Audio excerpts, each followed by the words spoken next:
This is a brief history of B&H, everyone's favorite photo and video store. The year was 1973. The Mets went to the World Series. The first cell phone call was made. And Bleamy and Herman opened a specialty photography shop at 17 Warren Street, New York City. They had a simple philosophy. Be honest, treat people right, and they will come back. Thanks, Irving. Also, free candy. And it worked. Over the next 20 years, we expanded and moved to West 17th Street, then 34th Street and 9th Avenue, and added more products. Lighting, binoculars, telescopes, audio, video, tripods, computers, printers, mobile, televisions, projectors, drones, and even more free candy.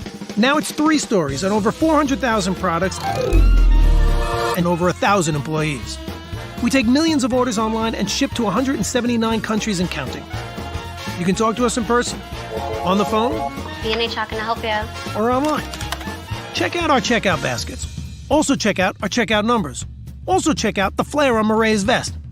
And everyone's favorite part, our conveyor belt.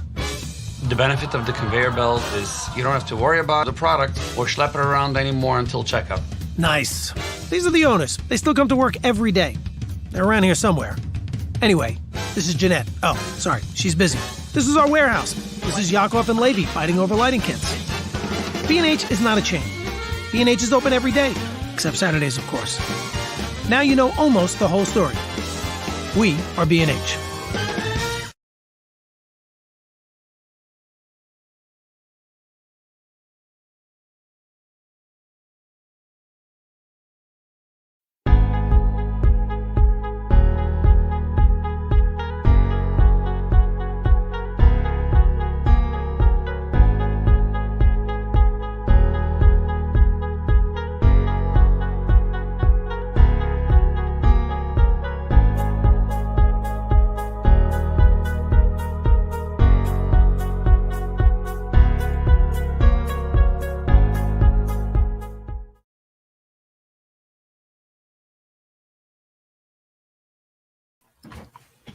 Oh, there I am. Howdy, everybody. My name's Ethan Baird. I am the executive director of NERFA. I am starting us off tonight to basically have a conversation about the state of the community at large. And we've invited some very special guests within the community to be part of that discussion. And we're also going to have a conversation about this year's conference and questions that people may have. So we've got one of my favorite people in the folk world, the creator, the first official creator of the year for NERFA's first annual award ceremony 2 years ago, Mr. Ron Olesko. And we also have a power duo within our scene, 2 people that have done really amazing things in the world of booking in the folk scene, as well as some of the first people to really wrap their arms around this notion of virtual presenting, being virtual presenters and doing a heck of a job. And that's Louise Baker and Bruce Swan. So we'll pull them in right now. And we're just going to have a conversation. By all means, as you watch, feel free to jump in with questions and we'll get to them. Hey, guys. Hi. How are you? So I feel like most people should know who you guys are. So I'm not, I don't know that we need like the long intros, but I figure may as well give you guys a chance to sort of do a little sort of who am I? And Ron, you want to go first? Just because. Well, it all started with a 550-watt radio station. Oh, no, wait, that's not it. That's the long version. No, I've been a folk DJ since 1980, and I've operate Folk Music Notebook, started in 2019, a 24/7 internet channel. And also, I am the president and booker of the Hurdy-Gurdy Folk Music Club in Fairlawn. That's it. That was nice, short and sweet. So now we'll get. How did I refer to it earlier? Oh, I split up your name, so I'm just gonna have to keep doing this while you talk. But yes. We'll let you guys go. Sorry, there's so much to put there. Okay, well, I'll go first. And yes, I'm Louise Baker. I am the owner of Baker Booking, a booking agency, boutique booking agency. We've been in operation, I guess, going on about 8 years now, located in Asheville, North Carolina, representing a lot of touring artists that have been part of the NERFA scene. I've also been a talent buyer for the ISIS Music Hall here in Asheville. for about 5 years until last year. I'm a little bit on hiatus, but back part-time there. And I assist Bruce with his project. Okay. I can't compete with that. I'm Bruce Swan, folk DJ, as well as an employee of Baker Booking, and producer of Music My Mother Would Not Like, both the radio show and the weekly stream series that we do on Tuesday nights on Zoom, as well as out on Facebook. Have been active in the NERFA community, I think, since 2016, not nearly as long as most of you, but have been very pleased with how I've been embraced and welcomed and given an ear at NERFA. And I think that that's one of the great things about the organization. It's embracement and opportunity for all to speak and have their voice heard. So thank you for including us. It's nice to be with you this, was it Thursday? Thursday evening. Thursday. The world post-COVID, where you just guess as to the day of the week. It's the day's Monday. Yeah, that there is an awful truth to that statement. So I wanted to just sort of start off by talking about the stuff that I think people are primarily concerned about right now, which I think you guys in particular, Louise and Bruce, you're seeing most readily with booking and the real challenges that people are having in that world, and questions that they have as we figure out or don't figure out or try to figure out what does now look like. What was this summer that we didn't think it was going to be versus what was it? And are we at a point where we feel like we can extrapolate what maybe tomorrow or next week would look like? I wish. Yeah, well, as a booking agent, it's just an incredibly tough time. We jumped in and supported our artists and many others doing live streams, and that helped. And our artists were supportive of us as well. If we helped them, it was a team. And then, about a month ago, or I think in May, we all felt like it was safe enough to start booking some shows again. And of course, we had all the cancellations and rescheduling and contracts to void and all of that paperwork, which as a booking agent, you do once, twice, 3 times, and you don't get paid for any of it until the end, but you do it because you love what you do and you love your artist. So we went from doing virtual shows and wondering about 22 and rescheduling festivals to all of a sudden it was like being at a racetrack and the checkered flag went down and we all had to rush out there and try to book. And I don't know if there's other agents on watching tonight, but I'm friends with a lot of them, and we all were just like, I'm so busy, it's great, but we're almost competing with each other. Who can book that gig first? Yeah. And also, not all of our artists wanted to go. There are certain artists, most of the ones on our roster, we have one that doesn't want to because of, a couple now because of young family. So we had to say, okay, which artists are ready? Where can we book them for now? And we got really busy and created contracts again. And then, with this Delta variant, things coming back and hearing from the larger touring artists that are canceling, it's just all started to crumble. And I was saying to Ethan before we were on air, I don't want to open my email. I had one come the other day and the subject line say, "This is not bad news." It was from a festival telling me they weren't canceling it yet. So right now, I'll tell you, I'm trying to concentrate more on 22 from about spring on. But I do have artists on the road right now and touring in the next couple of months. And, every minute I wonder, will that get canceled? And if so, what does that mean to the other 4 shows on that tour? It's just incredibly difficult. So it's very tough from my point of view. And from, Bruce can kind of chat about why we feel we've got to keep supporting virtual. Yeah, we think that certainly virtual concerts are here to stay, and there's a consistent marketplace where it will remain even post-pandemic. I think that for lots of reasons, but one of the things I think we were all optimistic about was the new leadership and the abundance and the availability of vaccination. I think that there was a sense of optimism and hope. And then as the variant presented itself and it became more and more clear how few people were truly vaccinated, and those that were around small children, the implications to schools and to the community at large. And then there was really the question as to who's responsible for setting the tone. And we said off air earlier, off mic, I think that if everybody just simply adopted the policy of the Metropolitan Opera Company, it would make things a lot simpler for everybody, because it's a gold standard. It's the U.S. Treasury, it is the World Bank, it is something that's not going anywhere. And they one would hope at that level that things have been cleared out. They've said nobody under 12 can come in, period, because you can't be vaccinated. No performer, employee, or patron may come into the building that cannot prove that they've been vaccinated and wear a mask, period. Anything else is just, there's no conversation. Had we all adopted that attitude, and I think we would have been in a different place today, but that's really not what the conversation is about.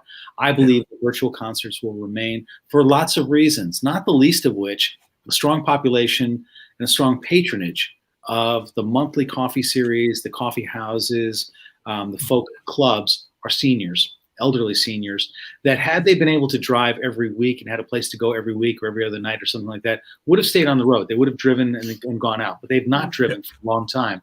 And refining that and rehoning that skill is not going to be easy. So I do believe that clubs that can adapt and swing into a functional hybrid ticketed platform in conjunction with their in-person will benefit the strongest and throughout.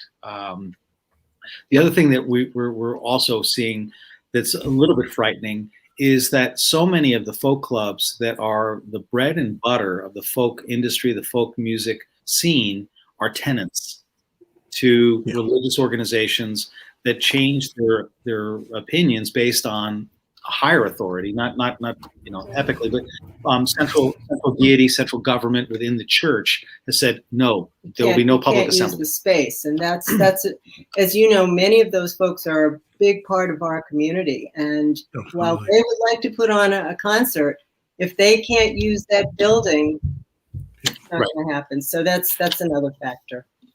Anyway.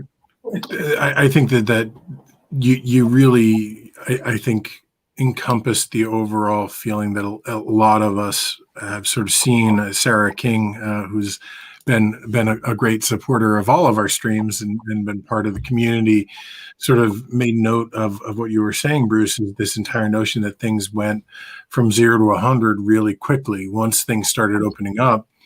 But Luis, I think to your point, they went from 0 to 100 and then someone slammed the brakes. And now people are tapping the brakes. And it's this real level of sort of insecurity to a certain extent. And, from my vantage point, that's sort of the challenge that NERFA is faced with, is how do we best serve a community in a time where it's not really clear what skill sets are the ones that people need help with. So, that's been one of our challenges, and we'll talk a little bit more about that when we get to the conference. But I think, Bruce, you brought up this notion of how you think hybrid is going to continue. I would like to hear from our other guest about sort of this other notion of completely virtual presentation, because I think personally, that is a significant growth area for us, a significant growth opportunity. Not so much getting the old church coffee houses or night places to be streaming all the time, but for some presenters to just say, hey, we're going to embrace this technology. We're going to go fully virtual. And I think Ron has a thing or two to say about that. So, yeah. Well, first of all, just to get back to some of the points that you're making, I'm also the president of the Hurdy-Gurdy Folk Music Club, and this hasn't been announced publicly yet, but we had a show scheduled for next Saturday, September 11th, with Christine Lavin. We've had to cancel it today because, first of all, it's not because of our landlord, which is the borough of Fair Lawn. They were going to let us go ahead. We would have been the first event in their venue at the community center since last March. But our concern became the audience. We started hearing from people saying, I'm not ready to go yet. Are you going to do something virtual? Ticket sales were really in the toilet. I could count on one hand how many tickets we sold with less than a week and a half to go. And So for we ended up Christine Lavin, that is definitely not a standard. That is not a standard. We've sold out with her a number of times in the past. So what we're doing is we are going to do a virtual concert that night with Christine, and we've changed her booking till next May. But it's partly because I think our audience is an older audience. They're concerned about going out, even if they're vaccinated and wearing masks. The idea of sitting inside of a theater scares a lot of people still. So that's going to be a hard thing to work around. But getting back to your question, one of the things I've been doing with Folk Music Notebook, I started this last year, right as the pandemic began. We started doing a thing which we called Shelter in Place Showcase at the time, where artists were recording audio only at that point, a 15-minute showcase that we aired on Folk Music Notebook. And from what I could see, because I could see the numbers daily of how many people are listening since we're on the internet, the numbers shot up. We basically held the same thing, going from 0 to 100 because of the pandemic. So many people were looking for music. They've discovered us, and luckily, knock on wood, they've stayed with us. But anyway, we started doing these virtual showcases, and I changed it this summer. I'm now calling it Artist in Residence because I'd like to make this a long-term deal. And we started adding video. We have a YouTube page where we're starting to put this on. And I think it's great because it gives exposure to a lot of artists that have not had an opportunity to be heard, other than maybe a song or two on certain radio shows. Now they get to do a full set and talk to the audience, and for the audience to see them. And because we're an entity, Folk Music Notebook, I think it does draw a lot of people in to hear what's going on instead of trying to search out an artist. They know what Folk Music Notebook is, and they watch it. The one problem I've had, though, I think there is becoming, maybe it's because people are getting burned out. Maybe it's because people were, that carrot was dangling in front of them that we're going to go back to doing live shows again. A lot of the artists, when I announced I'm redoing the series again in June, I must have gotten 100 emails. Oh, yeah, I'll be glad to do this. And I thought, great, I've got my show set for a year. And then suddenly those people who said yes just don't have the time to record. Or forget to record. Oh, thanks for reminding me. So, I think artists are very anxious to get back on the road, but I think it's important to realize that there is an audience out there that, for different reasons, whether they physically can't get to shows anymore because of their age or health issues, or because the geographic locations, that these events, these virtual showcases are important. And let's hope they continue. Absolutely. And I think, there's a complexity to all of this that goes beyond simply things are different. And Louise, don't let me put words in your mouth, but I'm going to try to paraphrase what I think I heard you say and talk about why that to me is actually frightening on a sort of higher level. There were so many contracts in place, and there was so much booking that had been done. When COVID closed down, all of those contracts are now being sought after getting back up and running as things open up. What that means, and this is where sort of my anxiety comes into it, is there are fewer opportunities, and those opportunities are already spoken for. This isn't a situation where everyone's starting fresh. And the reason that I think it's important to recognize that is when it comes to newer artists or newer people in the community, that in some ways makes it even harder for them to find traction. And I've definitely gotten into fisticuffs with some members of the community at times when they say, "Oh, we do too much for the younger artists." And the reason I get a little angry about that is I'm like, I've looked at our booking stats, and the booking stats pretty much tell you that the young artists aren't overly represented here. So I think about the overall health of the community, and have either any of you, any of the three of you, sort of thought about where we are, and not just how it's affecting us now and the challenges now, but how we're going to see ramifications from it in a year, 2 years, 3 years. Oh, yeah, absolutely. And, we actually took on 3 new artists during this time, 2 trios and 1 solo artist, and have had others ask us. But again, we'd love to help a lot of people, but for that very reason, that I have to focus on rescheduling what I already had contracted. And some of them were good festivals. And one band that we took on, I said, I don't know how much I can do. They're all excited about festivals for next summer. And I said, well, for 22, we're still going to be trying to place people in canceled 2020 schedules. So people jumping newly into the market, it is going to be difficult, because I think a lot of agents out there, or people who don't have agents, are just trying to reschedule all of that. And you touched a little bit about the skills, and I love that Ron's doing the showcase. Same thing kind of with Bruce's weekly showcase show, that it did drop off. And we just feel like maybe as it's getting colder and with things being canceled, some of the audience will come back. But I think that musicians can benefit from paying attention to this, to say, gee, a whole bunch of things got canceled, but I can be on Ron's show, or I can be on Bruce's show, or one of the many other live streams, to keep their chops up and keep themselves in front of audiences and fans. And they can help our series and Ron's series and all these series by telling their fans, hey, I got canceled. I can't come to your venue in New York or in Vermont or whatever, but you can still support me on live stream. One of our artists had one canceled in Oregon because of the smoke, and he's going to do a live stream instead for that venue. So I think that's an excellent point. But yeah, absolutely, Ethan. I think it's going to look different.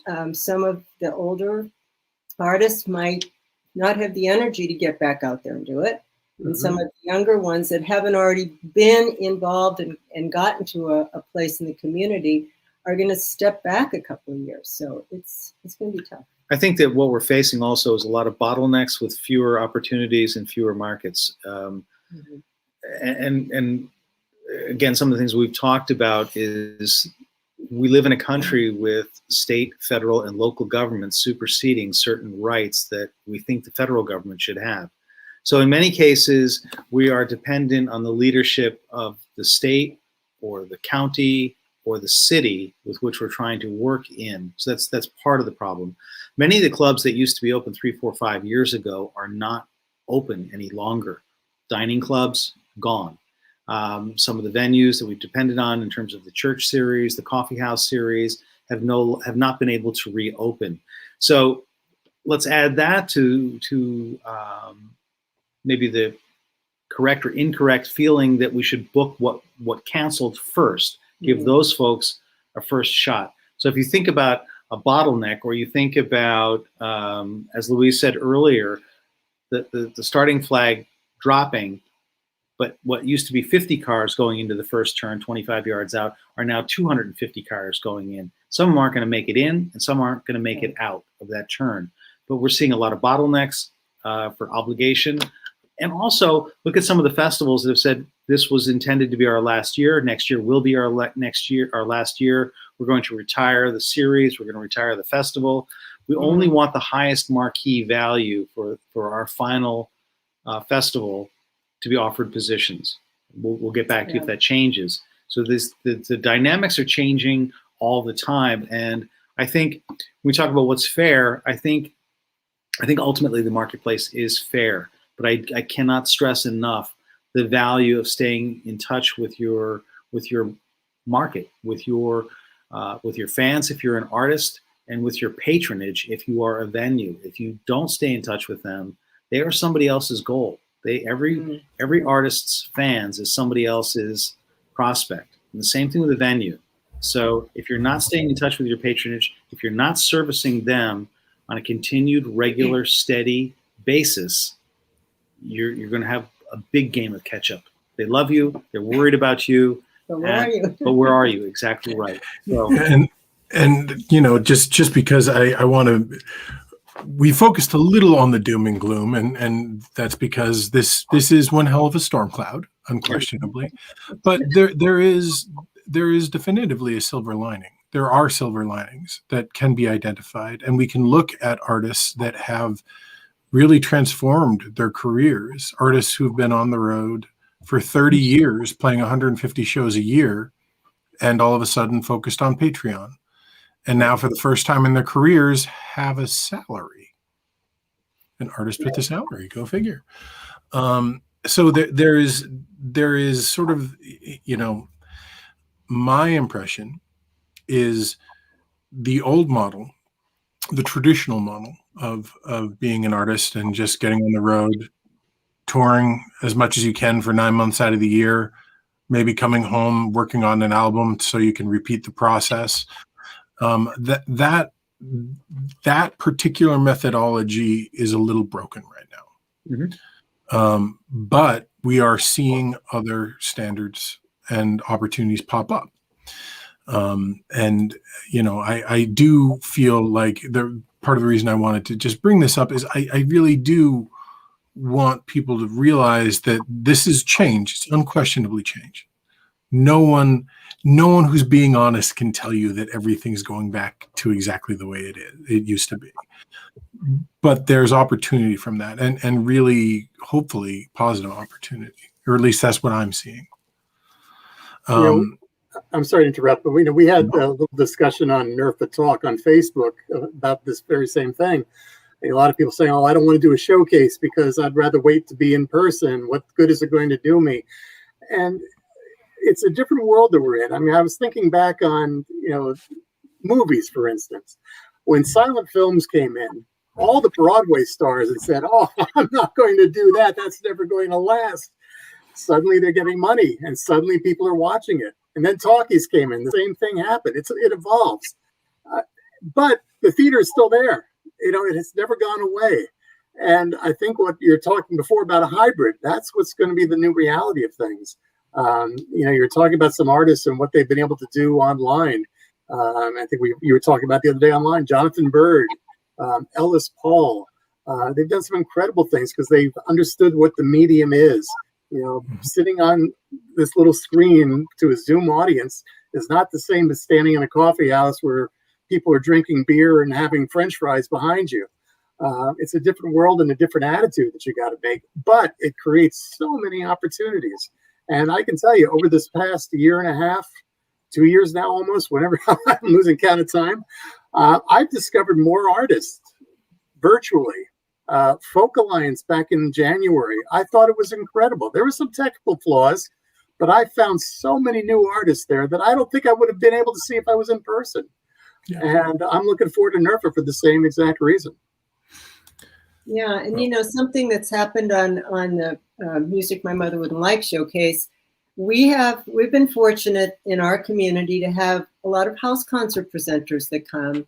And they're making lists of people that when it's all good and safe, they're going to hire these people. So, what we're all doing, showcasing people, eventually that's going to pay off. Plus they're buying their merch. One of the things is helping everybody. Sure. And one of the things that's important too is that by doing these live virtual concerts, it demonstrates that you have an ability and a skill set. You might be a great studio musician, but if you can't play on stage, you're not making the tour bus. So it's really no different. This is an opportunity to demonstrate your ability to deliver a quality product, both from an auditory standpoint, from a physical standpoint, from a visual standpoint, on a regular basis. It's within your skill set. One of the things we've talked about repeatedly during the pandemic is to identify your own streaming capabilities, that you have streamed concerts, that you've stayed active with your audience. Talent buyers are slaves to the metrics. It is not about putting the best act on the stage. It's about putting the most seats in the seats. And that is the disconnect. Of course, every presenter wants the best act on stage, but it's the most seats in the seats. And so by being able to demonstrate that you have the competence and capability and the equipment and the gumption to get up and perform before a white light and enhance the evening, the day, the afternoon of a patron is invaluable, and it's not going anywhere. And to some degree, I would argue that I'm sure that there will be people that disagree with me here. In some ways, the artists are actually more in charge of their own careers now than they ever were before. Right. Yes. Because an artist can pick up their phone and can play to an audience. Right. And what I'm seeing, and I like using examples because I actually, I believe it's always worthwhile to point out the people that are doing pretty exceptional things. And one of those people in our community, sort of tangential to our community, is Adam Ezra, who, a year and a half ago, in the first sort of night of lockdown, did an hour-long show on Facebook. And he said to his 500 people that showed up, "Hey guys, this is pretty hard, but I'll make you a promise. I'll come back tomorrow if you do." And he's currently celebrating, I believe, his 500th consecutive daily show. And he pulls close to 500 people a night and gets about 10,000 views per video.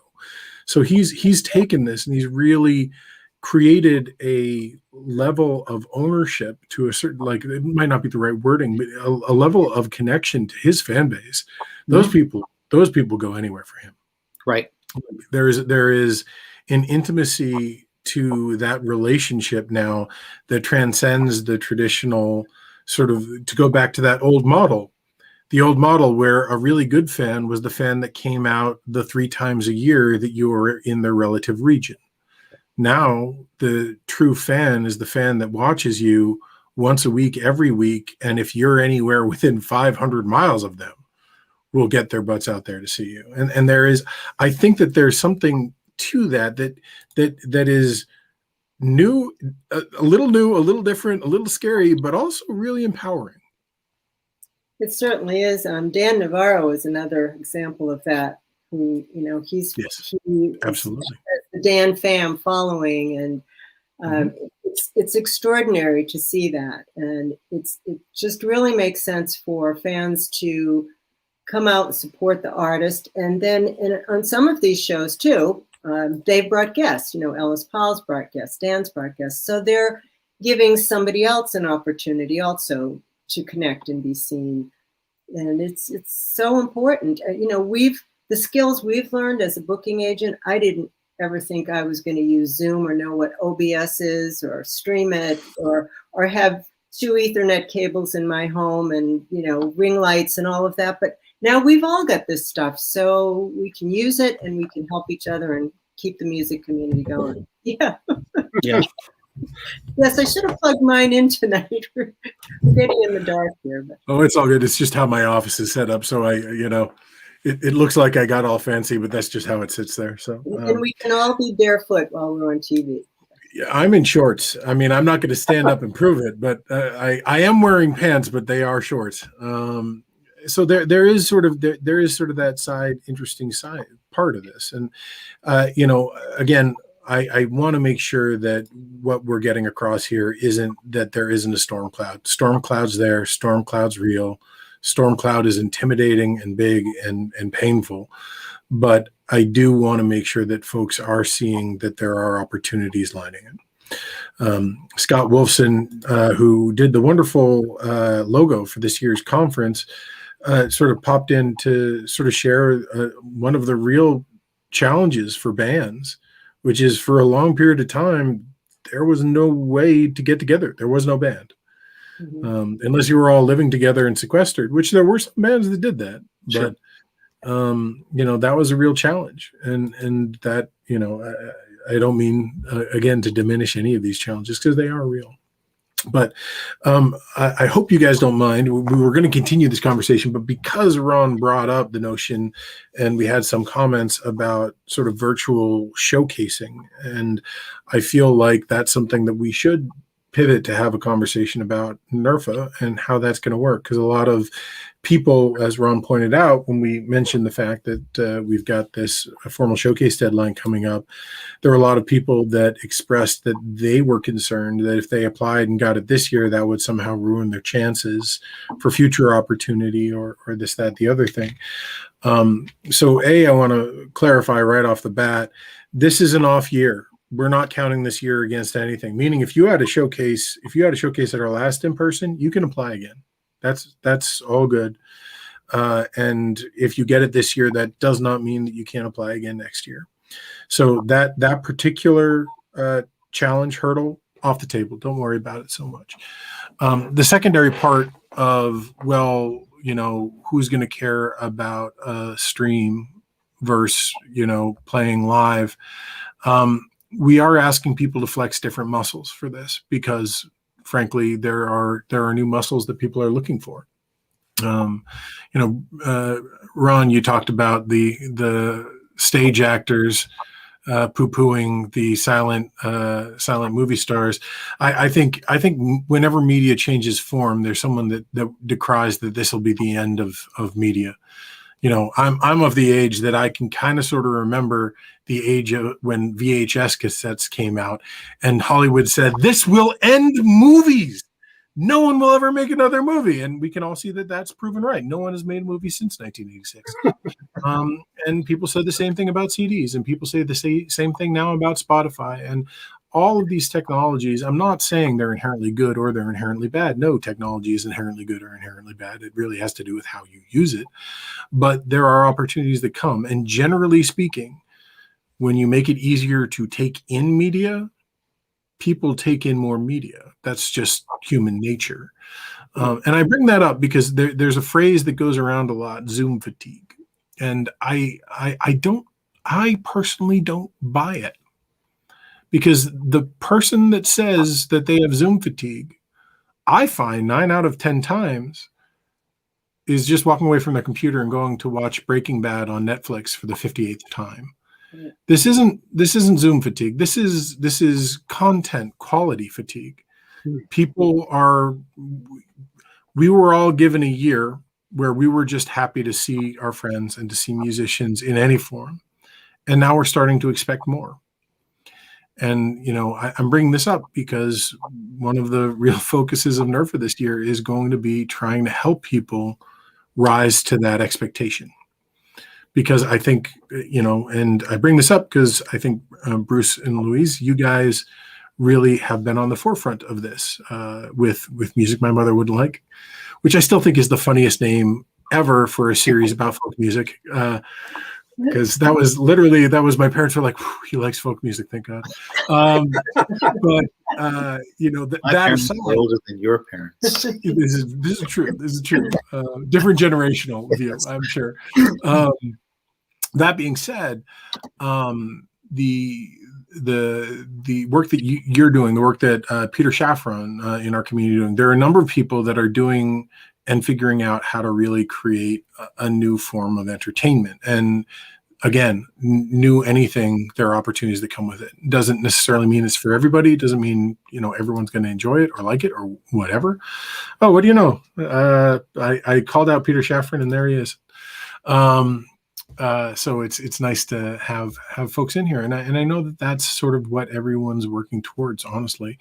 So we're hoping to do that. And along those lines, to get back from my tangent to the original point, which is a problem with me, when it comes to the formal showcases this year, here's what we're doing. We've been rather tight-lipped about the entire mechanic behind it because, frankly, it's been hard to predict what would and wouldn't be possible given everything that we've discussed up to this point. Our goal, and we've already started reaching out to a number of venues, is for the formal showcase artist winners. You will have a number of open opportunities at some of the best listening rooms in the entire Northeast, from Montreal through the Maritimes and down to DC, open their doors for a certain number of days in October for you to go in and record your set. So you will walk out of this formal showcase with a 15-minute EPK of the highest quality possible that you can use to show off how you've developed these particular muscles. So to the people wondering, well, why should I apply this year? I think that's a particularly good reason to apply this year. And it was and is our attempt at doing everything we possibly could to not only serve the artists, but also serve our venues, because there are some venues that have figured this out, and they figured it out well, and we want to celebrate them for that. So being able to have an artist have a 15-minute EPK from Cafe Lena, where we can not only call out the artist, but we can call out the wonderful work that Lena has been doing with their setup. That strikes us as sort of the right way to go. So that's our intent. And that is the first time anyone outside of the board of directors is hearing it. I don't think I told the board I was actually sharing that tonight. So hopefully I'm not in trouble. Shh, none of them are here. So I wanted to sort of run that by you guys and get your impression, because part of the difficulty that we're having right now is we came up with this idea 2 months ago, and we were really excited about it, and we're getting everything lined up, and then everything started closing down again, and we're like, can we do this? So all of this is, of course, safety dependent, but it is our intent to roll this particular program out. Go for it, Bruce.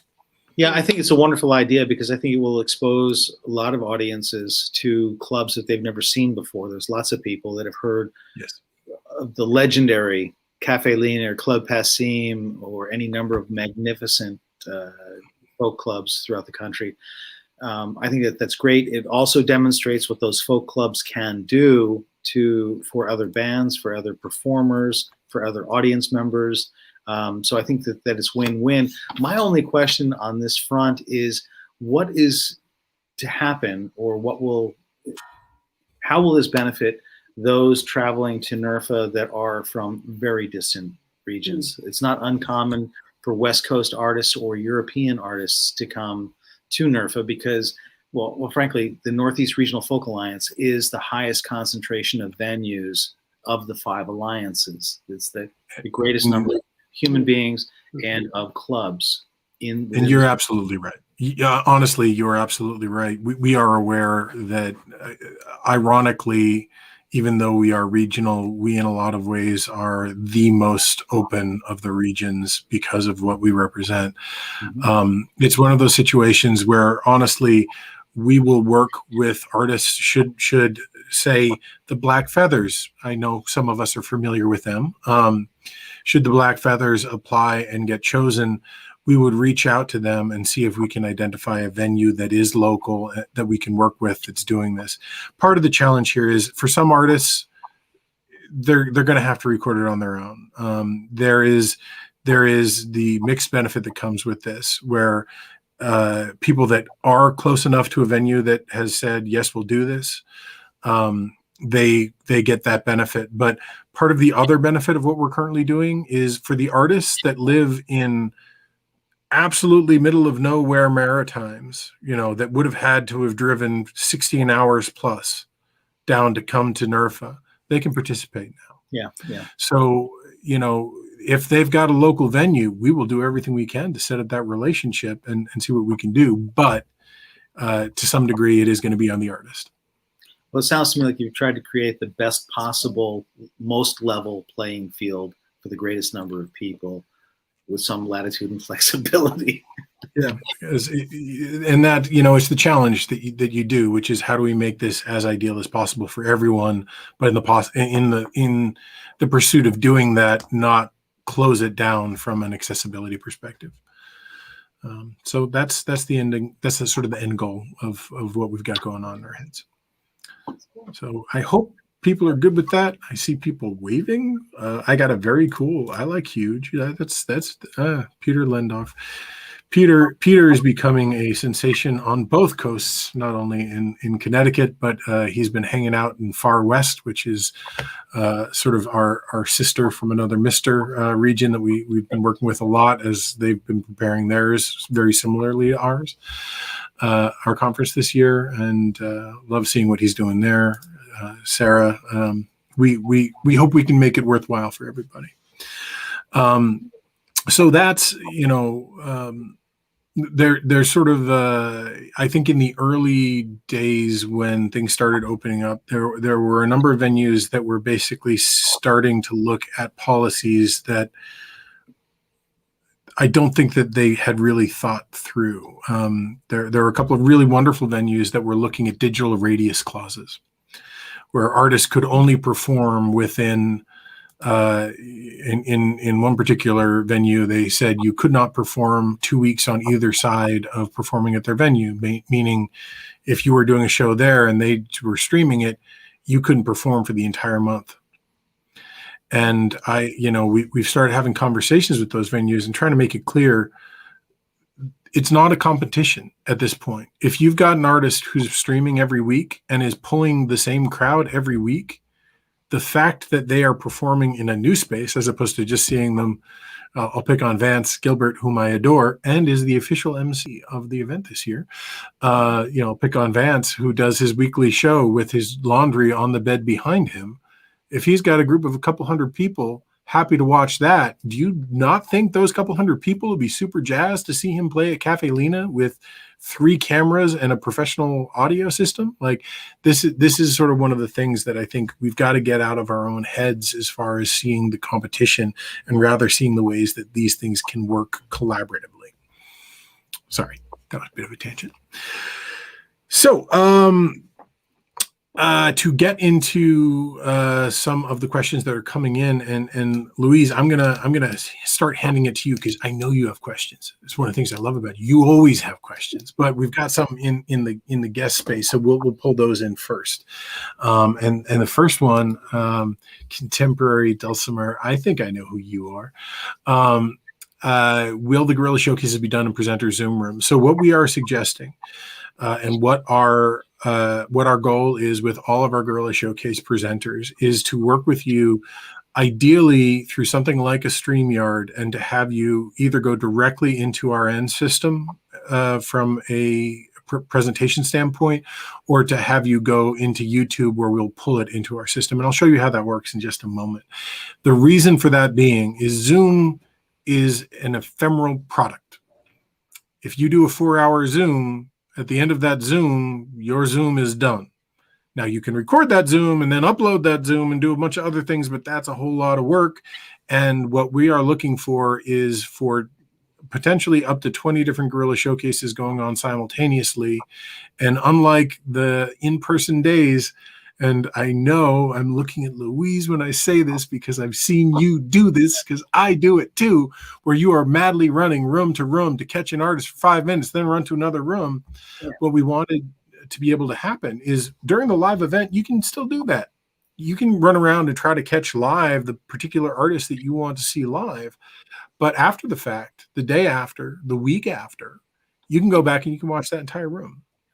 And in fact, the way that this is set up, our standard ticket gives you access to this stuff for 30 days. The digital deluxe ticket, which is only, I think, $15 more, gives you access to that content for a year. And what this represents at the end of the day is well over 100 hours of content when you include all of the Gorilla Showcases, you include all of the programming and everything that's going on. So, the digital deluxe might make sense if you can't get through 100 hours in a month, but that's sort of what we're trying to do. And one of the reasons why, while Zoom can be done, what we would do and how we would work with you if you're one of those people that's dead set on Zoom, and I understand, I'm not picking on you.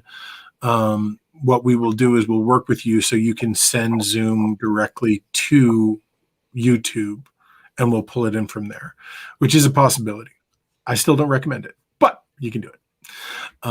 So that answers that question. I'm looking over. Yeah, I knew it was you, Sam. Come on, man. Who else would be contemporary dulcimer? Sam is a wonderful dulcimer player. Connecticut, right? You're from Connecticut, buddy. He's done some really fantastic stuff. You had one of my favorite submissions for the Summer Spotlight, which we'll be announcing the winners of next week. No spoilers, but the video spotlight, I don't know, Ron, Bruce, Louise, if you guys have been familiar with that at all, but this was another one of our attempts to try to help artists embrace new forms of things. And we just finished we're about to announce the winners of our third round of that. We've given so far over $2,000 to artists, thanks to the partnership that we have with B&H, which is why I always run their commercials at the beginning of our things, because they're helping all of our folks, buy equipment. So we got that going. I don't see any other specific questions over there. So, Louise, do you want to hit me up with some questions and we can start jumping into this stuff? Sure. Well, yes, as far as for the Gorilla Showcase rooms, what will the process be for people applying? It's, in the real life times, people just start hitting each other up because that XYZ is going to have a room, that Ripton has a room, and that Baker Booking might have a room. And all of a sudden you're getting flooded with emails. And is there going to be a process that, I don't know who the other, I guess it's okay to say we're hosting a room, but you don't know who the others are. Email them right now. No, and will it be up to how many hours? And is it up to us to say we're going to divide into 15 minutes, or is there a set, it has to be so much time per artist? We are doing everything we can to maintain the spirit of the Gorilla Showcase, which is essentially, this is yours. It is your showcase. We are doing everything we can to not put you in particular boxes, meaning you can run it however you want from a set perspective. My favorite Gorilla Showcases to play, even though I was in a band, I love doing in the round, because even though it would be, just on stage, assuming the other acts were only one person each, that 7 people in front of a hotel room with like 20 other people trying to get in there, that was always a ball to me. I thought that was the most fun that one could have. So if you want to run things in the round, You should do that. You should absolutely do that. If you want to do 20-minute sets, 15-minute sets, 30-minute sets, I've got one artist or one particular person that I think their goal is to give their people a chance to do a good old-fashioned 40-minute set, and they're going to just do, I think, 4 or 5 of those a night. As far as the length, we're pointing people to 4 hours, which if you want to go longer, I'm not going to stop you, because at that point it's 2 a.m. and I'm going to be asleep probably. But I just gave away the fact that I'm now a wuss and I go to sleep early every night. What is the start time? It's funny. I actually have an in-person show at the music hall that night, which will be over by about like 9:30. So you're asking me a really good question, Louise, and the problem that I have is I have a really bad memory. But if you go to NERFA2021.com, that is NERFA2021.com, there is a schedule, and that schedule, though it's open a little bit for interpretation, I believe is pretty close to what it's actually going to be. And the goal is to really treat them the way we always treated them, which is 10 p.m. to 2 a.m. Okay. It is worth noting that because we're using systems, we're pulling in systems like we can pull in from Twitch, we can pull in from YouTube, we can pull in from most of the streaming services. There are, I believe Dan Navarro is going to be running Cantina Navarro all 3 nights, and that this is my way of calling him out. But I believe at least one of the nights is going to be completely pre-recorded, and he's just going to have it broadcast live. So that is a possibility for people that have other commitments. We can work with you to help you set that up and work that through. For the people that mine too, I'm pre-recording mine because I also have a gig that we're hopefully, fingers crossed, we're going to be doing a show. But yeah, I'm going to record mine and I'm going to put it up on YouTube. We've been doing the same thing with our artist in residence showcase. It works great. I think it's and you can have a little more control over it. That's a nice thing. Yeah, and to me, it felt like the best way, because if we tried, I know some of the other regions have moved up their Gorilla Showcase time, so it's more like middle of the day. The spirit that I've always loved about the Gorilla Showcases is that 2 a.m. time period where most people are tapping out. I always love the rooms that like 2 a.m. was when they hit their stride, and I love our friends, the Black Feathers, who are calling me out. You jerks. Last time you guys were here, I believe we were playing with you in the lobby at 2 a.m. So it's not like, historically speaking, I'm a wuss. This COVID world has just turned me into a 6 a.m. waker. So that, anyway. It's 2 a.m. now. So, Yeah. I get closer to 2 a.m. on the flip side now than I used to. But so I like the notion of keeping it in the old time slot. People can still do the late night. They can do it, as I said before, which is they can say, you know what, I'm a country mouse. I'm going to sleep when the sun goes down, and I'm just going to watch everything tomorrow or the next day or the next week. So that functionality is there. Yeah, Ethan, is the registration list going to be made available to people who have registered so we can see who's coming and start reaching out? That would be really lovely, I think, right about now. So here is the issue that I'm running through in my head is I'm not sure. This might have been before Bruce's time because we stopped doing it the last couple of years, but it's certainly, Louise, it was during yours, and Ron remembers it. We used to publish every human being that registered for NERFA and had that up on a website. That resulted in some very, very bad behavior that actually got a number of people in trouble. So what we are doing is we are trying to regularly offer to people who have registered, we've tried to point them to the NERFA page on Facebook or the NERFA page and say, hey, please make yourself known. When it comes to introducing artists for the purpose that you're talking about, Louise, the NERFA talk sort of restriction on self-promotion doesn't apply. Okay. If you're going there for the purpose of saying, hey, I'm coming to NERFA, I'm really excited, does anyone have any opportunities, go for it. And similarly with the Guerrilla Showcases, I rather, in the spirit of this being a Guerrilla Showcase and having you guys really own it, I would love to see you guys pop on NERFA Talk and say, hey, we're mostly filled, but we have 3 or 4 slots still open. We'd love to hear from some of you. Okay. And part of the reason I want to do that, and like, I'll be honest, this is two-sided for me. I want to get people talking. I would like people to start having these conversations. And the other side of it is, I know you're looking for people that are already registered, but I know that there are a lot of people that will probably register last minute because, let's face it, we're folk musicians. That's what we do.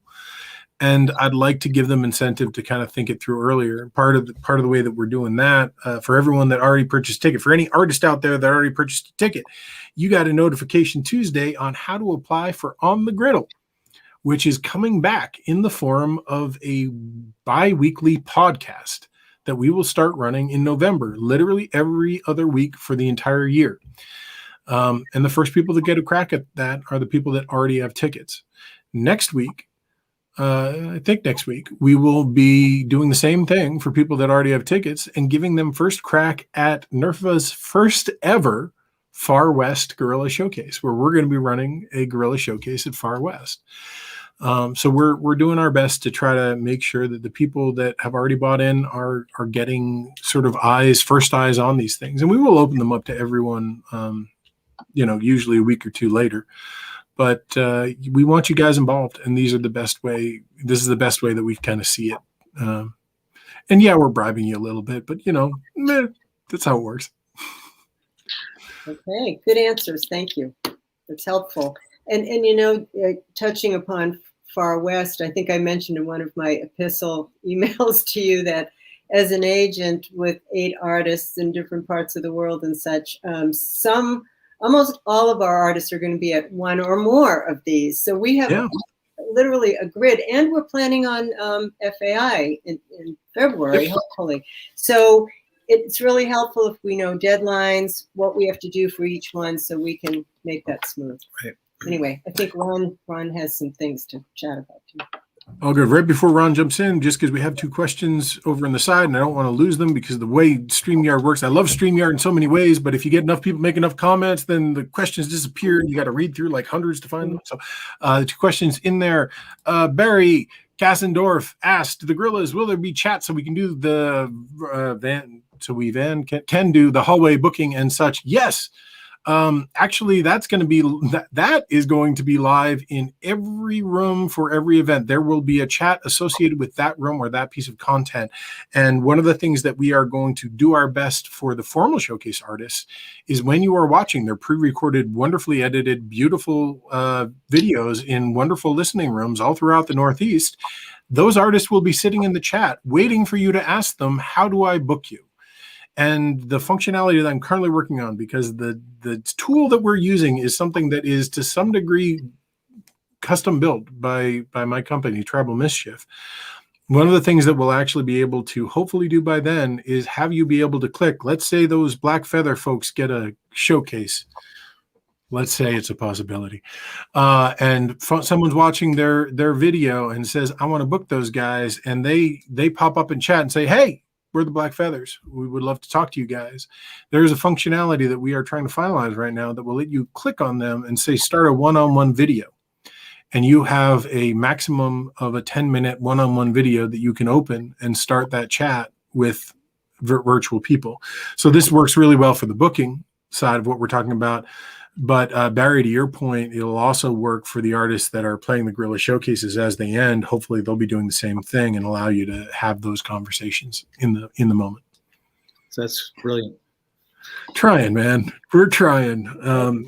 Our wonderful volunteer coordinator, Pam Robinson, jumped in and said, do Guerrilla Showcase performers need to be registered for the conference? Yes. Anyone that's participating in any aspect of the conference needs to be registered. And we're going to stick to that. It's going to be the same. And honestly, this is the same rule that we've had forever. What I would say, if you have artists that either for financial reasons or whatever reasons, that is a hardship. When you go to our ticketing page, there is an application for a scholarship sitting there. And, please, if you need it, we've all been through a rough year and a half. We get it. If you need it, please jump in there. Similarly, if you go to NERFA.org and you are on the other side of the fence where perhaps you have money to give, we have a donate page, and a lot of the reasons that we've been able to try all of these crazy things that we're about to do is because of the wonderful sponsorship that we've gotten in the last year, and the feedback that we've gotten. So please give that a shot. Virtual folk music elevator. Yeah, of course we're going to do that. There are going to be a number of little virtual breakout spaces all over the place. I don't know that, I hadn't up to this point thought that we'd call it an elevator, but you know what? Why don't we? We'll go with that. It'll be the virtual elevator. No, don't even wait. Just book the Black Feathers now. Yeah, I can't argue that point. All right. Yeah, cut the middleman. No, don't cut the middleman. These are the middlemen. Don't cut the middleman. All right. So while we're here, Ron, you had some things to say, my friend? Yeah, I just wanted to speak up for the Folk DJ Showcase. I'm sure a lot of people know about it. If you don't, it's something that started many years ago by Rich Warren and Susie Wallenberg, the late Susie Wallenberg. In fact, it's now called the Susie Wallenberg Folk DJ Showcase. And it began when DJs who were getting there early to stuff those tote bags had nothing to do on Thursday night. So they decided, wait, why don't we invite a few artists? So the DJs would pick some artists, and suddenly over the years, this thing grew. And we want to do one again virtually at NERFA. I've been a little disappointed in some of our peers. I mean, Bruce has jumped on board. Jolt and Joe has been doing a great job coordinating this, kind of following in the footsteps of Rich and Susie. But we've had a lot of issues from some DJs who said, well, I'm not really interested in virtual. I just don't have the time. Oh, I don't know of any new artists. You're doing a radio show. Hopefully you know some new artists here. And, it's going to be sad if we don't have some of our regulars participate in this. We're going to do the showcase, and if we have to, the DJs that have applied, we'll do 2 artists. But I'm really encouraging, if there's any DJs out there, I don't know who's listening or watching tonight, please get in touch with Jolt and Joe. And let him know that you want to be part of this, because we really want to have you. And at the same time, artists. DJs usually pick this. It's kind of an emerging artist showcase in many respects. Doesn't mean that you have to be under a certain age limit to be part of it, but it means you have to be a relatively new artist in the community. Someone in the past, we've usually done a 3 CD rule. If you've had more than 3 Ds, you're probably known by a few of the DJs. But if you're somebody who's been out just for a little while, you want to get noticed, apply for this as well. We'd like to hear from you. Many of the DJs do pick their own artists, but a lot of us also look at that list, say, hey, who's applied? Oh, this person looks interesting. Maybe I'll take a chance and showcase them. So time is of an essence. We really want to get this thing set up. We're going to pre-record this. Like Ethan was saying before, it's going to be a YouTube premiere on the Thursday night prior to the event. I can tell you last year, when we didn't have a NERFA at all last fall, a group of us got together and we did kind of our own folk DJ showcase. It's up on YouTube on the Folk Music Notebook YouTube page. Folk Music Notebook, just put a little plug in. And we've had over 1,000 hits on that. So that's 1,000 people who've discovered new artists, maybe gotten familiar with a few artists that they knew, but it's been a great opportunity. And I really hope more DJs and more artists will apply. So get in touch with Joltin' Joe Pizonik. I bet he's out there right now. Yes, you cannot argue that you couldn't find Joltin' Joe, because you can find that man from 5 states away. That is part of the wonderful energy that is Joltin' Joe. Absolutely. So great point, and I'm with you there, Ron. The end. Just to summarize our entire modus operandi for making this thing happen is we're not trying to recreate the in-person. We are trying to recreate the opportunities of the in-person. And I think that might sound like a fine line, but it's speaking to the fact that, to go back to our previous conversation, Bruce, these are different muscles that we're asking artists to flex. Right. And frankly, presenters are looking for different things. DJs are looking for some different things. And as we discussed earlier, your ability to stream and convey yourself, it's kind of like the actors that are really good on stage but couldn't do TV or movies. We've got to kind of figure out how to help people go either way. And at the end of the day, you can choose to only be one or the other. I mean, I think we've all seen a TV show where a stage actor came on and clearly it didn't quite work out in the TV land. But, there's the overall goal that we're aiming for is to help people figure out all of these opportunities and to at least dip their toes in, figure out what works, what doesn't. It might be, Bruce, I bet you could probably say the same thing here. Because we're radio people, to my ears, it's the song itself, and whether it's on stage or whether it's on video or whether it's on CD or a digital file, it's what words are, it's what art you're creating. And I got to say, in this past year, since March of 2020, the world hasn't stopped. It's changed, but it hasn't stopped. And there's been some incredible songs being written, and I've seen some incredible performances. And yeah, like Ethan said, we're not trying to reinvent or take away from the in-person conference, but we're dealing with reality as it is today. And I think every artist who wants to continue in this community really needs to look at this and focus and be a part of this. NERFA, has its issues at times, let's be honest, but it's also got so much opportunities. I've always looked at it. What are you talking about? We're perfect. I've always looked at this as my booster shot each year. I mean, every year, I've been going since 1998, 99. Every year I'm finding somebody new. And every year I leave that conference and I feel so energized. Same thing happened to me back in January when I watched the virtual conference for Folk Alliance. And I know I'm going to get the same feeling again. It's not exactly the same feeling as an in-person, but that spirit and that energy is still there, and those opportunities. So I'll get off my soapbox right now. But I really couldn't agree with you more. And it's not as though it's this or that. It's not as though it's virtual or in person. We don't have that opportunity right now. And so I think rather than losing another year of contact with one another, of being in a position to employ, help, hire, get to be presented to something else, why waste that year? Why lose that year? As I saw, Bob Weiser wrote that he was a little bit tired of this, and it hurt him, and it was depressing and all that. Well, what about the people that are dependent on us being there? And I think that he has since rewritten to Joe and changed his opinion.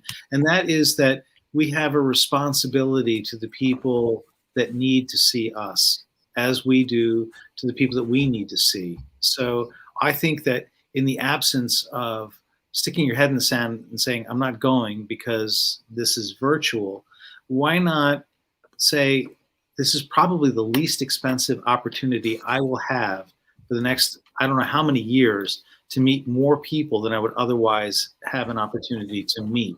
So the price point is really, really nice. Attractive. It's very attractive, as Louise said. So I think that there are people that are dependent on us being there, and we may not know that. We may not know who those people are that are looking forward to seeing us. I know that there are people that I rely very heavily on seeing each and every year, having an access to a moment with them, and I look forward to it, and it's important to me. And so maybe we all need to be that person that says, okay, it's important for someone that I am there. I will be there.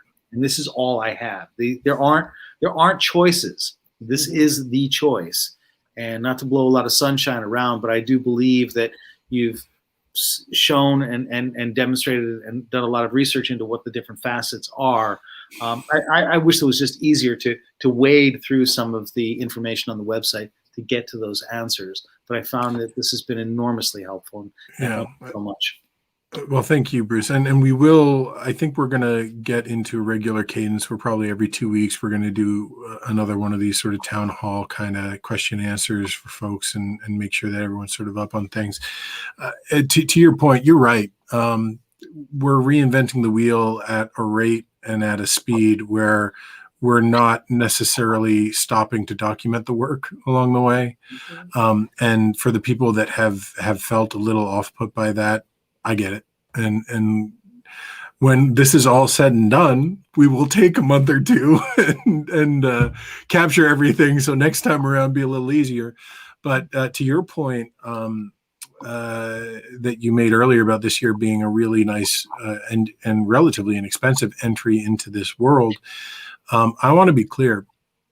NERFA is never, ever going to be just in person ever again. Hybrid is a thing. It's here. We can't fight it, and we would be doing a disservice to you. We would be doing a disservice to our presenters, to our performers, to the professionals, to the DJs, if we pretended that wasn't the case. And the fact is, NERFA's already transitioned. Next week, next Thursday, I'm trying to find the little graphic thing. It's in here somewhere. Next Thursday, we are doing a panel on partnership, parenthood, and caretaking. Because everyone in this community at some point or another, at some point in their careers, some point in their life that has entered this community has been aware that there are very, very particular challenges in maintaining long-term partnerships, in the notion of parenthood, and the fact that a lot of us are now in a position of caretaking. So that's going to be, that is, I believe, that'll be the 18th or 19th panel that we've done this year. So we're not going back to just being a 4-day conference. Everyone, it's been made clear to us that people need help, and they don't just need it 3 days a year. So, I'm looking forward to that. So there are a couple questions I want to get to, and then I did something crazy.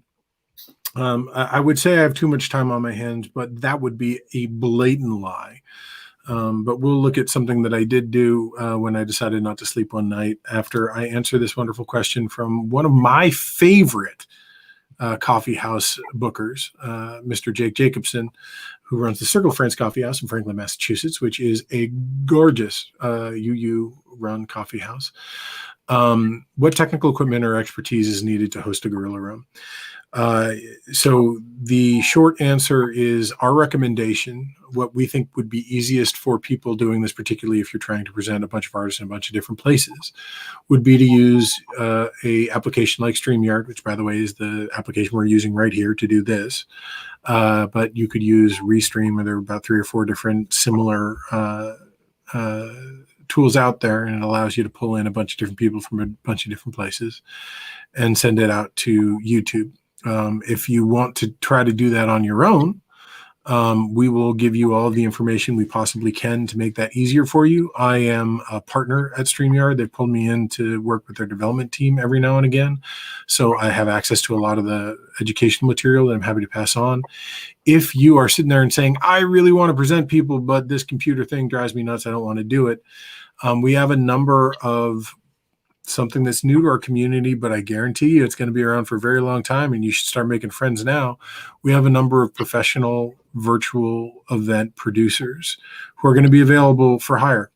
So if you want to hire someone to run your stage for you for the evening, so you can just host and introduce your artists, we've got a number of those folks on staff ready to go. We've got one of the best is actually going to be running our stages while we do this, Kelly Lynn Knott. I don't know how many people know her, but she is the event producer for Susan Warner, for Jonathan Brooke, for Often the Neils. We're going to try to show you guys sort of how to get done the most that you can get done in this space. So that being said, if that question's answered, I want to show you guys what this actually looks and feels like, if you guys are cool with that. Is that all right? Sure. Of course. All right. And we're not going to have this go all night, so I only anticipate this is going to be another 10, maybe 15 minutes. I will share my screen because that is a thing you can do here. And we'll share this. So when I said I've got a lot of free time on my hands, and I lied, what I did with my lack of free time was I created an entirely fake conference from the ground up. And I created a fake conference with a free ticket. And I did that specifically just so you could get used to the ticket system. So if you would like, you can go to travelmischief.com/conference. It's the name of my company. And if you go there, and I'll drop the actual link over here in the comments. If you go over there, you can get a free ticket or not. It's up to you, but you can get a feel sort of for visually speaking how this is going to look and feel. We have the ability to call out our vendors, exhibitors, sponsors with a number of different ways. You'll see this wonderful thing just going as we go through. It's all click throughable, so we can click on that B&H logo and it opens up B&H's site. So yay, we love our vendors, we love our exhibitors, we love our sponsors. And then we've got this enter your access code area. This is once you bought a ticket, this is where you enter the code that you get for that ticket that you paid that very hefty price of $0 for. Once you click into that, then you are into the meat and bones of the event. You'll have a media playlist, day one events, day one guerrilla showcases, day one formal showcases. You can go directly in there. I want to see guerrilla showcases. That's what I love. I want to, World One Video. JB Nuttall does some great work. Let's see what he's doing. We can pull that up. If it was live, it would start playing automatically, but this is all pre-recorded, so you have to actually click on it. But you'll have the content directly from there.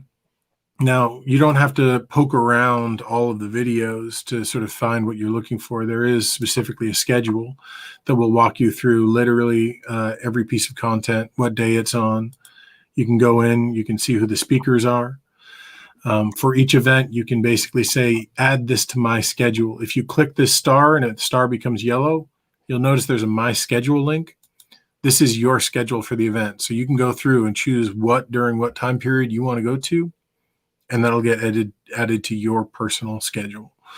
You can also, when you do that, click on this little arrow thing and have it give you a little notification on when it's going to be. This is what we were talking about before when we were asked about chats. You can go in and you can start a chat in any of the spaces, and that can get quite interesting, where we've got the ability to run polls, official question answer sessions, things like that. But that's just sort of sitting over there, and it's tied to whatever video you're currently watching, going through. If you're interested in learning more about the speakers, you can click into them from the schedule, or you can just go to our performers and speakers, where you can see, that Vance Gilbert guy, he's really awesome. Who is he? here's who he is. Here's a link to his website. Here's a link to his Instagram. You can click directly through. And again, it'll pop straight up.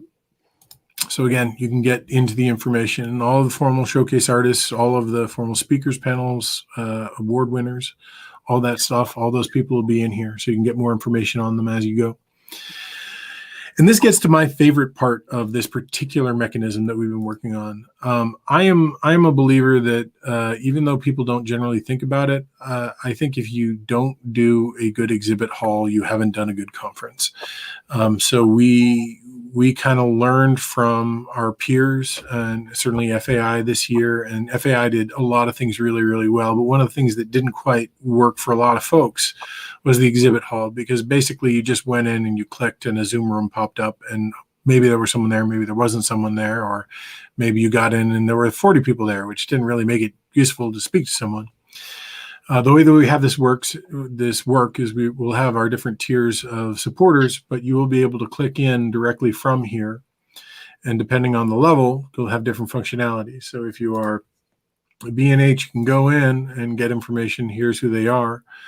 You can click in if they have individual videos. I picked a bad one because I didn't add any videos for them. Let's pick someone that I did add videos for. I added videos for artists. So we'll go to the artist. If you're an artist and you want an exhibit booth table, we can go in and we can see that we've got Benjamin Dakota Rogers' bio, but we also have some videos. So we can click directly into Benji's videos and we can see and hear Benji playing and get a feel for who he is. And we can also have a live chat with him. And it can be live, or you can just leave a message and he can get back to you at any time through the system. We also have the ability to create a form where this system knows who you are. I'm trying to find some, as I said, I built all this from scratch, so it's not quite at the full level I want it at yet. But trying to find the right person. But it is going to be set up where it knows who you are. So for the people going to our exhibitors, let's say the wonderful Baker Booking folks had an exhibit table, we can just have a little click here and say, join our mailing list, submit. And if I am Baker Booking, at any point in time when I come in here, there's going to be a button at the top that says download your link, your people, and you get those folks directly from it. So if I were Baker Booking or Music My Mother Would Like, I can have a link to previous concerts that I want to show as an example, or I can have a link to my Guerrilla showcases within my own exhibit hall to tie all this stuff together instead of having it only live over in the Guerrilla showcase area. So you can run essentially your own chat from this space. So those are sort of the base functionalities here, which we think are actually pretty compelling from an exhibitor's perspective. It's a real chance to not only connect with people, but it's a chance to collect information and make it worthwhile. And we're reaching out to a number of vendors that are working with us to that very point. I don't know if I had... So we've got a bunch of different things depending on your level. You can have a thing where we have you create polls. I don't know how much people are going to care about that, but we're doing it. Questions and links. That's the other thing that we can do here. So for the people that really want that Zoom experience, you can actually have a series of links in your exhibit hall with, Thursday exhibit hall Zoom 2 p.m. to 4 p.m. or whenever you're live. So when people are in there, they can pop right in to say hi if that's what you want to do. So I hope this stuff makes sense. Louise, I know you always have questions. I tried to throw so much information at you, you couldn't possibly have a question left, but I know that I won't succeed in that. Well, I think that your explanation of the exhibit hall was very helpful, because we did have an experience with another conference similar to that, where a few people popped in, but there wasn't a whole lot of opportunity to show our other artists and send them to videos or actually, schedule any time for business. So that sounds like it's really interactive and helpful. And I think just, the ease, we're all going to be looking for the ease of finding things. And I like that you can do my schedule. They had that at FAI last year, and I found that was really helpful to do that ahead of time so that you can kind of think about what you want to see and be able to hop from one place to the other. That will be the key, I think, for the gorillas. And you said there were going to be 20 gorilla rooms each night, or is that? Yeah, we're cutting it off at 20 per night because, at a certain level, it feels like it's a little ridiculous, but we felt like that was probably a good number. For what it's worth, I honestly believe we are going to sell out of those. We'll see. I could be wrong, but the other thing to keep in mind, both with the Gorilla Showcases and with the exhibit hall, is none of this is only for those 3 to 4 days. All of these live for the entire year. So if you have that exhibit hall, you might not be in there every day answering questions that pop up in chat, but people can be going in there and signing up for your mailing list every day. People can be going in and rediscovering and going through. And as exhibitors, you can actually update it all year with additional stuff. So this is a space that you really get to own. So Ethan, how can we all help to be sure that as many industry and venue people as possible come? That's always the challenge. We know we have lots of marvelous musicians that are going to come, but Ron and Bruce, we got to get the DJ partners there. And as a booking agent, I want as many presenters there as possible. So how can we all help make sure they know about this and get in there and get registered?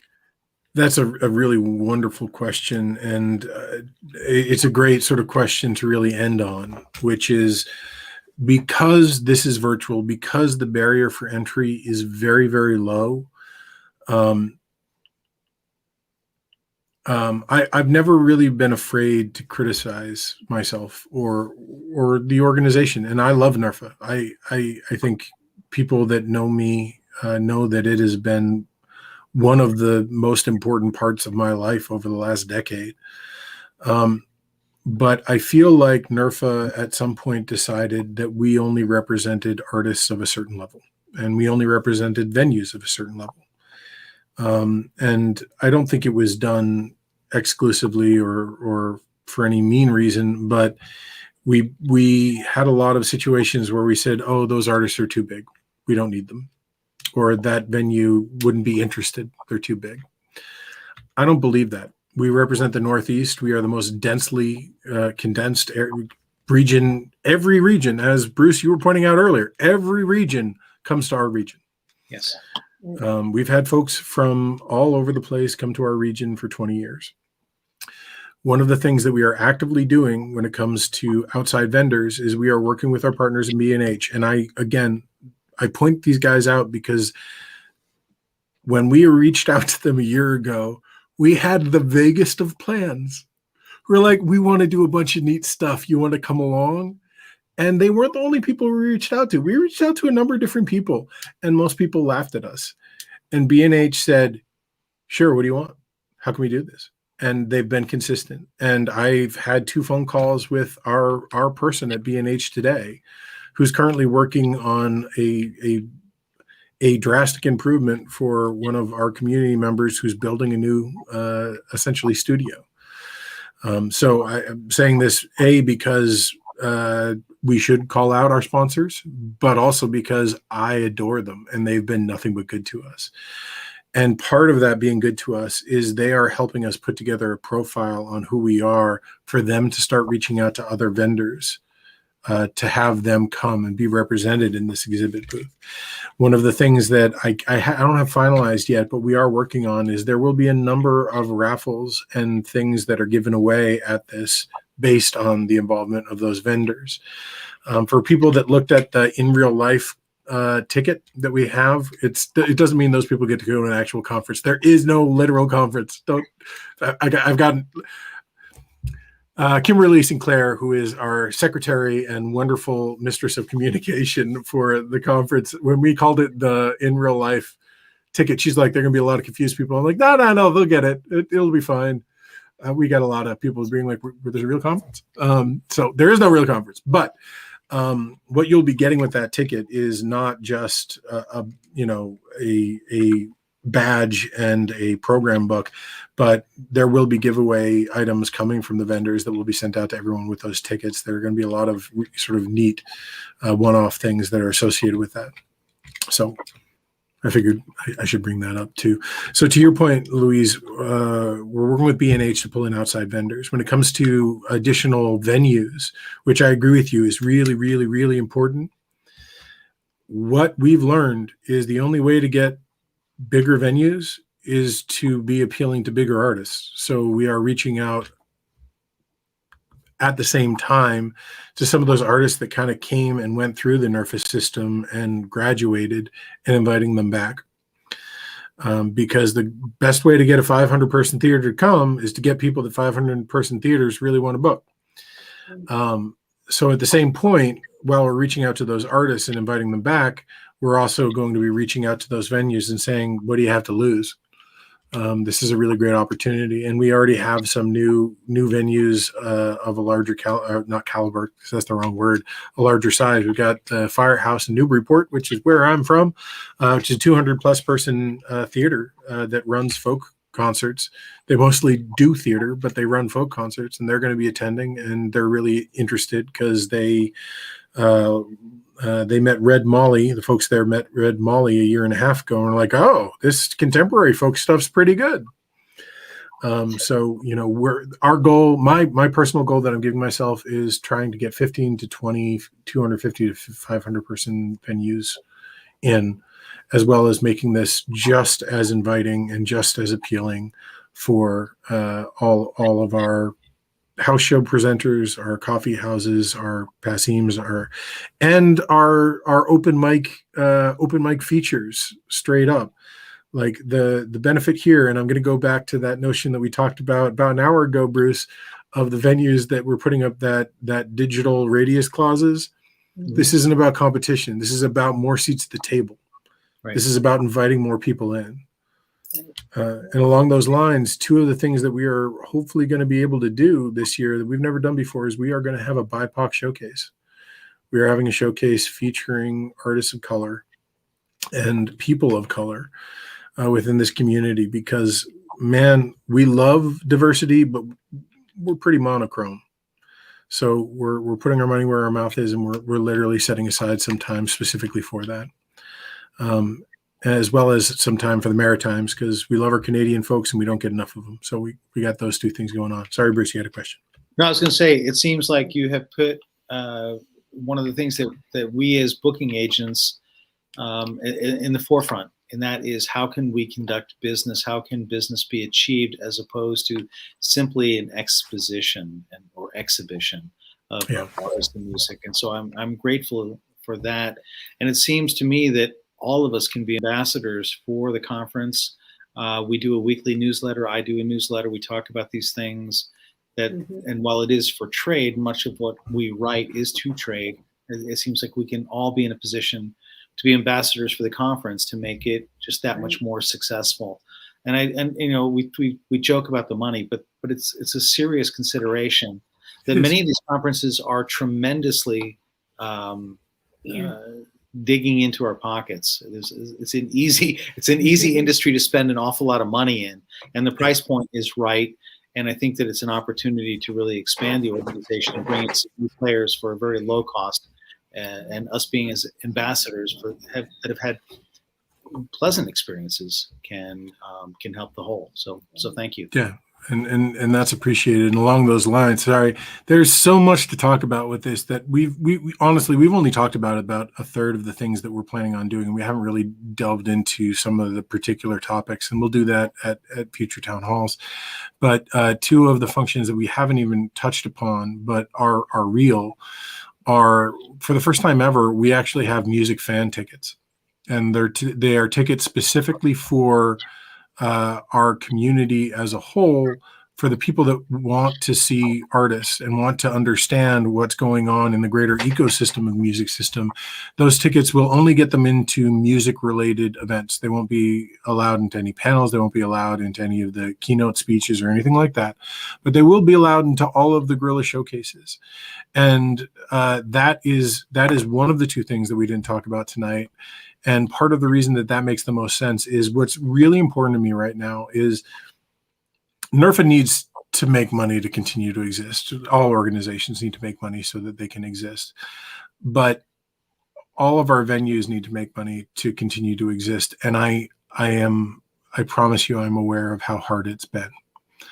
So what we're doing is we have built into our system the ability to create affiliate systems where we are willing to give up about 20 to 30% of each ticket to venues.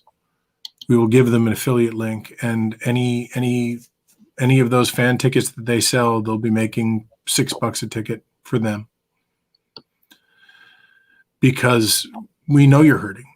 We honestly, we know you're hurting, and we need you guys to be around on the other side of this. Like we need to be around on the other side of this, but we're dead in the water if we don't have our venues, and we're dead in the water if we don't have our artists. So when I say the affiliate link is there, this is not just for the venues. If you are an artist and you've got a fan base and you think that they'd be interested in this kind of thing, reach out. We'll give you an affiliate link. I'm happy to do it. The end goal here is rising tide lifts all boats. Mm-hmm. So that's more or less where we sit with this stuff. That was a lot of info. That was really dense. We got through a lot of stuff. How do you feel, Louise? I keep going back to you only because you sent me so many questions. I feel like I owed you the most when we started this conversation. I feel so much better because, as I say, I have this grid, this Google grid of all the conferences and dates and times, and I was really confused. And my artists were saying, "What do we do? When do we do it?" And now some of them are here tonight, as we just found out. Yeah. And now I can answer their questions so that they can move forward. And I think these are all great ideas. And, we love being part of it. We're here because of NERFA, and literally and figuratively. Yes, anything we can do to help the community and those that are watching with our conferences. We do we've talked about the streaming EPK. We've coached people on adding that to their websites and just whatever we can do to help people stay connected so that when we can all get back out there for live music, we can do that. And I might be able to offer a Southeastern venue for those showcases to be recorded. We can talk. I have a little connection. We should definitely talk. I think when I said that we were focused on the Northeast, I didn't mean it from an exclusivity standpoint. The interesting thing, I think, when I think about us as regions is it's very rare that I think anything that we do is really regionally explicit from the perspective of no one else is invited. I think the only exception to that is our award ceremony, only because I do really want to make sure that when we do awards, the people in our region, I just want to focus on giving them an opportunity, because FAI does it on a national level and the other regions do it on a regional level. But aside from that, we've had keynote speakers from outside the Northeast. We generally do our best to keep it pretty open. So yeah, anything we can do, by all means, let us know. Ethan@nerfa.org. I don't always answer all that quickly, but I do answer pretty much everybody. And just because people kept asking, the formal showcase is due by September 15th, and you get the application as soon as you buy a ticket. All you need to do is buy a ticket, and that's it. One of the things that, I realize people are like, oh, I've got to buy a ticket. The cost of a ticket this year is the same as the cost of just applying for a formal showcase before. So this is a pretty good deal in the grand scheme of things, I think. But I'm also partial. I came up with the idea. So all that being said, there are some questions that were coming in. Mary, that was for you. Mari, the deadline. It's the 15th. And I hope you apply because you are great. And I would love to see you apply there. Will there be an open mic at the conference? Yes, there will be an open mic at the conference. Every day of the conference, there will be I believe it's an hour and a half long open mic. And the open mic is going to be run by Kelly Lynn Knott and Matthew Clowney, who are two of the best virtual event producers that I know of. And the way it's going to work is similar to what we were talking about before with the On the Griddle and our showcase out at West. That will be made available, and be an opportunity that people with tickets will get first dibs at. We will get everyone signed up ahead of time, and we will actually run checks with Kelly Lynn and Matthew, and they are going to work with you and give you pointers on how to best present yourself virtually. So this is not just a chance to get seen. This is a chance to get better and to get seen. I think that's pretty good. So there's that. I don't know. Are there any other questions over here? I'm quickly looking over there. No, I think we're good. No one else has any questions. I think I answered everything. I talked a lot. Ron, you've got to have something to say. Well, yeah, I mean, one of the great things to me about NERFA, and actually I'll link back this up a bit. One of the biggest disappointments I have, and one of the biggest mistakes I've ever made, is I didn't join Folk Alliance or NERFA soon enough. Both have been around for almost 10 years, and I was one of those people that kind of sat at home and said, well, records come to me. Why do I need to go to a conference? And it completely opened my eyes. And, now I've been seeing some things on Facebook, people questioning why, with the value of virtual conference. And I hope tonight those people were listening and heard some of the things that we've been talking about, because there is important. And I hope people come to the conference, not with just questions, but also with some answers. I can just speak for the folk DJs. A lot of times we have a little peer group session, and the biggest thing about it is, okay, who did you see that you liked? I mean, that's important, but there are other issues. And when you ask a DJ, well, what do you want out of a conference? You usually get blank stares. So I'm just hoping that there'll be some more interaction, and more people will understand the value of what NERF is about. This is a great deal. I mean, I think the cost is incredible. And it should be within the budget of anybody. And I think we're all going to get to see some great artists. And if we do have a virtual DJ peer session, we'll have some people to talk about. But most important, we've got a new future ahead of us. And I don't mean to sound all soapboxy here, but I think we've got a great opportunity, and I hope more people will take part in it. That's really all I've got to say. Oh, I'm in agreement as to the value, and I appreciate all the kind words. Obviously, I'm in what feels awkward to me in that I am in a position of authority, where I was always just the guy that was doing work behind the scenes up to now. But I'm excited for a number of reasons. I'm gonna give myself the stage. I'm excited for a number of reasons. As an artist, in the time that I was an artist, one of the things that I've always adored about the folk scene is you get to define how you want your career to work. In most other music scenes, you have to fight and you have to claw and you have to trip other people, and I adore that. That is simply not necessary here. And in fact, all of the breaks that I've ever gotten as a musician were because some other artist said, hey, you're pretty good. You should check this out. So that's what I want NERFA to be able to bring to people. I want it to be a space where this doesn't mean that you get to walk in after learning your third chord and get to play Carnegie Hall. But it's a place that if you're entering and you legitimately, your goal is to get better and to find opportunity, I want this to be that place for you. And we're going to do our best. I'm really excited about all of the panels, and I can't really get into them because they're going to be a lot of fun.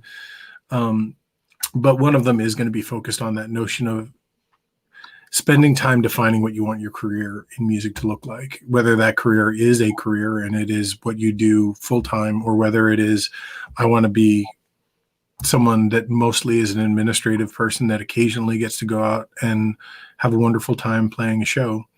I think all of those things exist in our world. We've got people in our community that we've got lawyers who are playing major festivals. We've got people who work at Guitar Center who are touring musicians. We've got people of all sort of competency levels and sort of ambition, and all of them have opportunities to find a place here.